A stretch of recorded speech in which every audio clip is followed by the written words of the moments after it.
Buenas noches compañeros, buenas noches maestro. Mi nombre es Mariana Madariaga Espínola y yo les voy a compartir mi aportación de la unidad 1, actividad 3 de como evidencia de aprendizaje del contexto socioeconómico de México para ver cómo se interrelacionan tanto el aspecto político como social y económico. Espero les sirva y voy a transmitirlo en unas diapositivas de PowerPoint. Gracias. Bueno, esa es mi portada. El enfoque que yo quise ver es el enfoque de desigualdad. Y comenzamos. Esto es una reflexión crítica sobre la investigación histórica y económica de México. Empecemos con qué es el desarrollo socioeconómico en México. Bueno, para mí es un proceso de transformación gradual del país que busca mejorar el bienestar general de la población. ¿Qué aspectos lo integran? Bueno, pues hay avances económicos, el crecimiento del producto, la generación de empleo, el desarrollo de sectores productivos. También está el acceso universal, la educación, salud y vivienda, el reconocimiento de derechos y cohesión social. Los progresos sociales como reducción de pobreza y desigualdad. También están los desafíos estructurales como la concentración de la riqueza, las disparidades entre zonas urbanas y rurales y la inclusión de los grupos marginados. ¿Cómo se relacionan los aspectos económicos, políticos y sociales dentro del desarrollo de México? Bueno, pues tenemos la evolución política y modelos económicos. En el siglo XX el PRI consolida las instituciones como IMSS y UNAM, impulsando el desarrollo social y económico, pero también tuvo problemas de corrupción y autoritarismo. Las decisiones políticas definen la asignación de recursos, programas sociales dirigidos a campesinos, pensionistas y madres solteras. Tenemos también lo que es la influencia de la economía en la política y la sociedad. Como el crecimiento y desigualdad, México es una economía importante a nivel global, con sectores como la manufactura y el turismo impulsando el crecimiento, el mercado laboral y bienestar, a pesar de mejoras en derechos laborales y aumento del salario mínimo. Más del 50% de trabajadores están en el sector informal, es decir, no tienen un empleo fijo.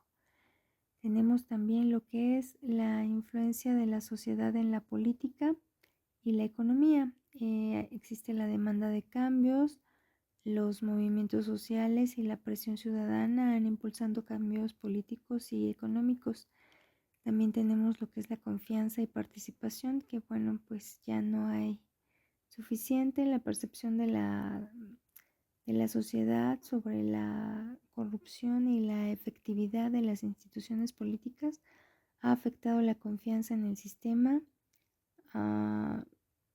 lo que influye en la inversión económica y el desarrollo.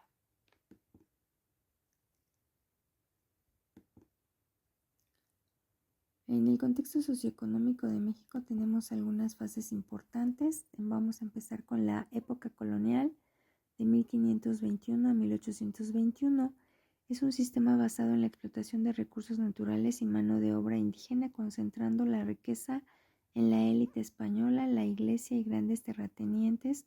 Los indígenas y mestizos enfrentaron marginación y falta de acceso a tierras, educación y oportunidades económicas, sentando las bases de la desigualdad estructural.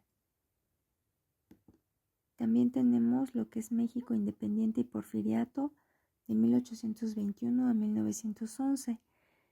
Aquí podemos decir que después de la independencia del país sufrió una estabilidad política y económica. Durante el porfiriato se impulsó la modernización con inversión extranjera, ferrocarriles y desarrollo de sectores como la minería y el petróleo.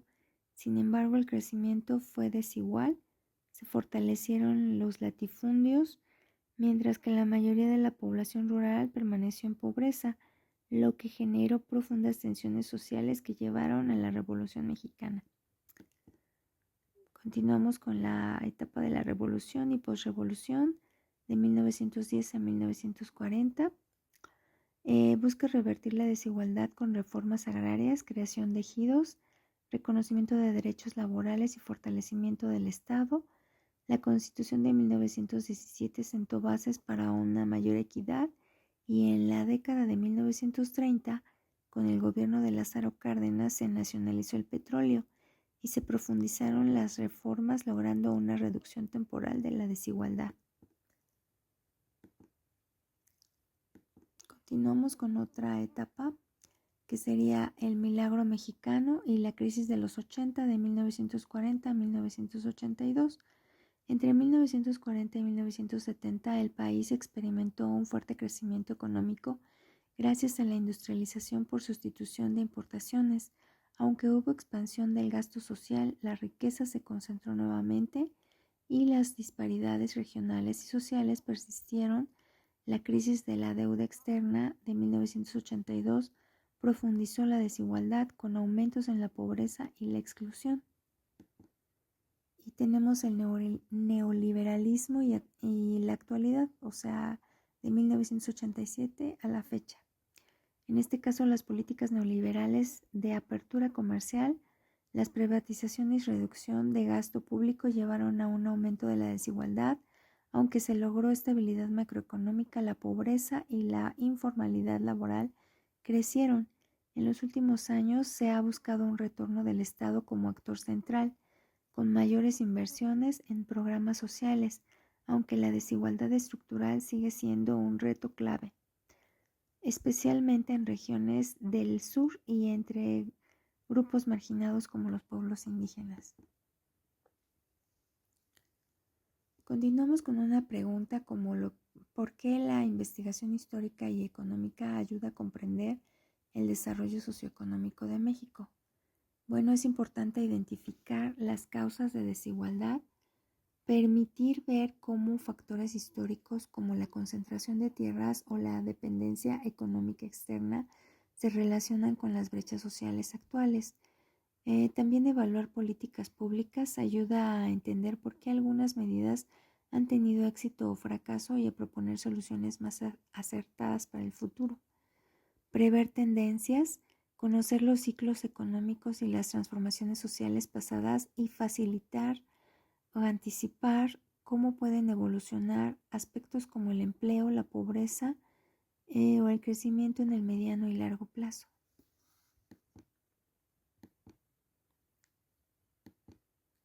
¿Por qué es importante conocer el desarrollo socioeconómico de México? El contexto histórico, podemos decir que los procesos como la colonia, la independencia, la Revolución Mexicana y las políticas económicas del siglo XX como la industrialización sustitutiva de importaciones dejaron huellas profundas en la estructura social, la distribución del ingreso y la organización del territorio. En cuanto al análisis económico, las investigaciones sobre sectores clave, agricultura, industria y servicios, la evolución del comercio exterior y las políticas monetarias y fiscales explican cómo se han generado los patrones de desarrollo, las crisis pasadas y las oportunidades actuales. Para tomar decisiones informadas tanto en el ámbito personal como elegir carreras e inversiones, como en el público al votar y participar en las políticas, entender cómo funciona el país nos permite actuar de manera más efectiva. ¿Por qué es importante identificar las causas principales de los cambios históricos en México? Para abordar desigualdades, conocer las brechas en ingresos, acceso a servicios y oportunidades entre regiones y grupos sociales, ayuda a identificar problemas prioritarios y trabajar en soluciones justas. Para valorar progresos y desafíos, México ha avanzado en áreas como la educación, la salud y el crecimiento económico, pero aún enfrenta retos como la pobreza y la inseguridad. Entender esto nos permite apreciar los avances y enfocar esfuerzos donde más se necesita.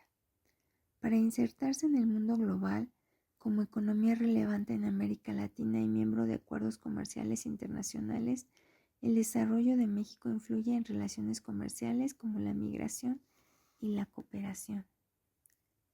Y bueno, para sacar una conclusión, se puede referir que las causas principales de los cambios históricos en México han sido las luchas por la soberanía, la redistribución de recursos y las transformaciones económicas globales y nacionales, consideradas fundamentales para moldear su estructura social, política y económica, definiendo tanto sus avances como sus desafíos actuales.